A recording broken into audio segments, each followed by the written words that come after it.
Hello everyone, Radhe Radhe সবাইকে। আমি বুলটি। এইদিকে আবার তারাবাড়িতে আজকে সকাল থেকে কি শুরু করলো, এইদিকে চাল যারা চাল বাসা, আর ওইদিকে আমার বৌদি আবার সবজি কেটে লিতেছে।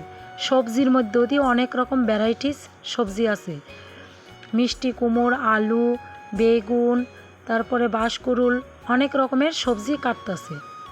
আয়া পড়তেছে তুফান বৃষ্টি। এইদিকে আবার 2-3 দিন ধরেই খুব তুফান বৃষ্টি হইতেছে। কি যে রান্নাবাড়ি করব বুঝতেছি না। ও এখন বুঝলাম, তারাবাড়িতে আজকে রান্না করতেছে খিচুড়ি। আমরা সবাই আজকে খিচুড়ি খাওয়াইব, আর খিচুড়িটাও সেই স্বাদ হয়েছে। আর বৃষ্টির দিনে তো এমনি খিচুড়ি খাইতে খুব মজা লাগে। সবাই মিল্লা খিচুড়ি খাই লইতেছি। আসল কথা হয়েছে, তারাবাড়িতে লাগছে ওষুধ, তো নিরামিষ খাইতে হইতেছে তারার প্রতিদিন। তো আজকে এলেগে আমরা সবাই আইসি দেখে খিচুড়ি রান্না করছি। আর আমার পিসি, আমার কাকাতো বোন, জ্যাঠাতো বোন, আমরা সবাই এসে আমার দুধুর শরীর ভালো না দেখার লাগিয়া। আর ভিডিওটা যদি ভালো লেগে থাকে একটা কমেন্ট করো। টাটা।